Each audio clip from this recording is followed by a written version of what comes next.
Good morning. Welcome to the Sage Rutty Telek, what you need to know about your 401k plan right now. It is Thursday, April 9th, another great day to be alive and talking about 401k plans. So let's dive right in. Just a few housekeeping measures to start off with. My name is Craig Gingerich. I'm a certified financial planner, credit investment fiduciary, certified health savings advisor here at Sage Rutty. Right now I'm calling you from the socially distant town of Parrington, New York. The ground rules here, we target 10 to 15 minutes of content, try and make it short and valuable because we know everyone's pretty busy right now. If you do have questions, very happy to field them. If you just don't mind saving them until the end, be sure to get to everyone's questions. And then obviously we can't cover everything. So if you do have more specific questions, if you want to talk about your specific situation, I just ask that you reach out directly. My contact information is at the end. Very happy to help. So today we're going to be talking about three topics, and I have to apologize up front for the ship theme and the terrible puns that I may make. It just felt like it was pretty applicable to the situation we're in right now. The three things we're talking about, first and foremost, is keeping the ship afloat. Then we'll talk a little bit about weathering the storm and how you can adjust course. So starting with keeping the ship afloat, this is talking about your household, right? Talking about just upfront cash flow. Your top priority is just keeping the lights on, keeping the kids fed, and making sure that everything's running smoothly. So I don't want people to get too caught up in, okay, the overall economy is doing X. Let's look at the very localized economy, which is you and your household, and making sure that you keep cash flow coming in. To that end, if you're in a spot that you saw that you've lost your job or have reduced hours, or a partner has lost their job or have reduced hours, and you need to have some other money coming in, there may be some tools available within the 401k plan. At a governmental level, the stimulus package made a few changes within the 401k to actually make it possible to do a loan or do a hardship a little bit easier. It is very much dependent on your plan. So these were not a universally made rule, but it was options that could be chosen to add on to your plan or not. Also a reminder that there is some support coming from the government. So you should be receiving most of us will be receiving a stimulus check as part of that bailout package, right? Something to help you just make sure that you're making ends meet. The catch-22 with the CARES Act making it easier to access money is that it's actually a particularly bad time to be drawing from your 401k. What's involved is that you're having to sell things at a loss to be able to take dollars out. So if it's coming from a fear standpoint, if you're saying, I just need to have more cash on hand in my bank account so that I can sleep at night, maybe the 401k is not the spot. If it's, I need this money out so that I can make my mortgage payment, well, that's a different story. But try and treat the 401k kind of as a last resort for pulling dollars out. What I've been helping some clients with is a home equity line of credit's a really good way to go about it. If it's strictly from a wanting to have that emergency fund available, you can open it up against the equity on your house. If you need it, you can exercise it, but if you don't, it's not hurting you. As opposed to 401k, if you draw the dollars out, it does some serious impact on your retirement future.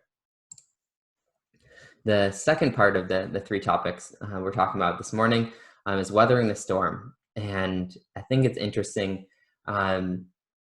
Every time that we see some market volatility, it's a really big battle between two different sets of forwards. And the most expensive forwards, and what we hear all the time, is this time is different.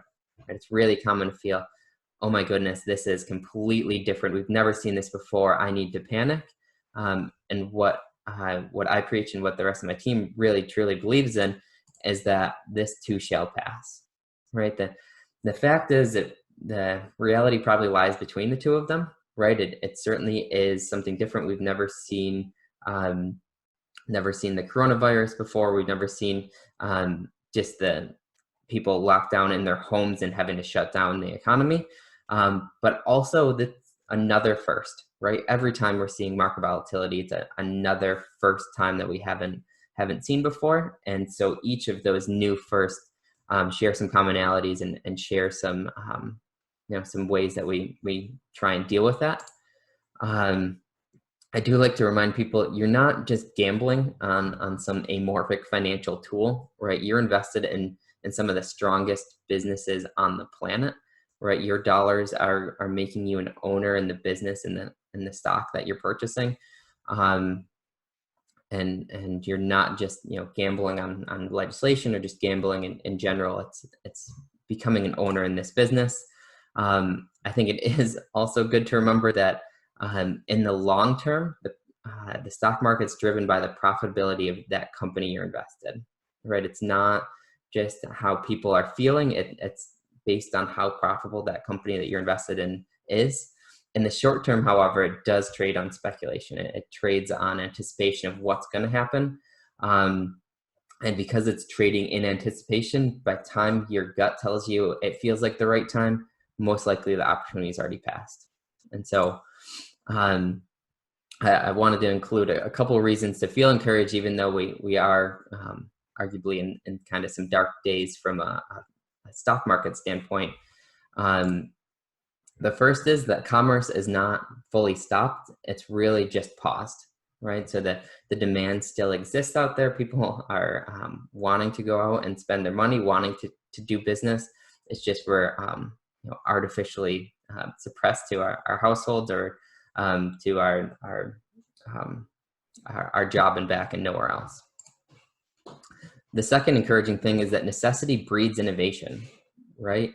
Arguably, businesses were getting a little lazy about things, right? When everything's going well, you don't have to be as productive. You don't have to necessarily adapt as desperately as you might during really tough times. And so what we've seen anytime that there is a really big impact on the economy is that a lot of businesses come out stronger on the other end because they're forced from a desperate need to become more productive, to adapt their products, to streamline things.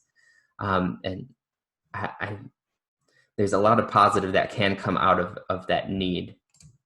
And then the last piece is that governments are aggressively investing in their economy and in their citizens, right? They're spending a huge sum of money, investing that into their economy, and really demonstrating some lessons that have been learned from the Great Recession, from other times that we've dealt with similar things. And I think that's a really encouraging thing to see, is that they're taking it pretty seriously.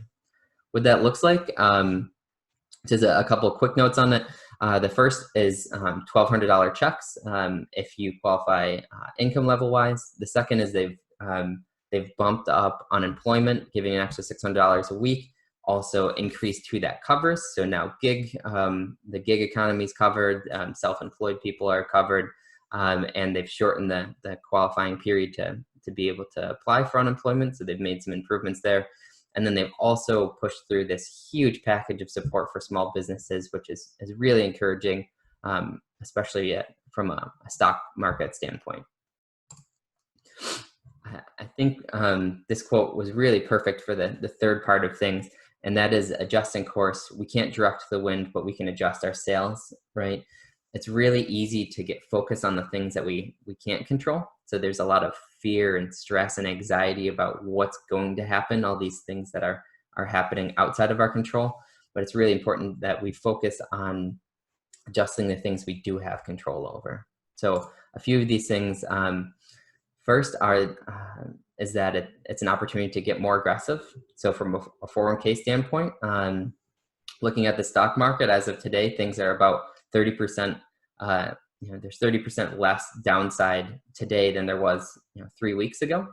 So why not get more aggressive when some of the risk has already been absorbed? Also, there's an opportunity to buy while the market's on sale. A good way to go about doing that is to front load your 401k. So maybe you normally save 10% equally across the year.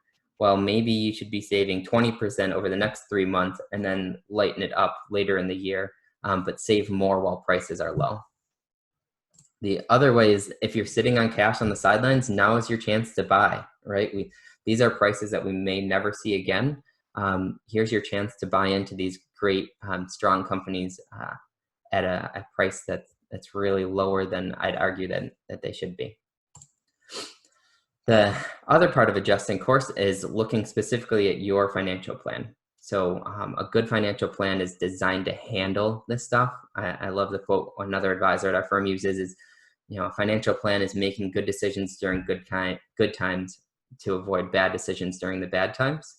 That's the core foundation of having a good personal financial plan. If you don't have a financial plan, that's 100% what we're here for. If you don't have a financial plan, oftentimes it looks like I'm just throwing money at my 401k and then hoping that it's going to work out. We can help you set a dollar specific, date specific goal and then help you work there systematically.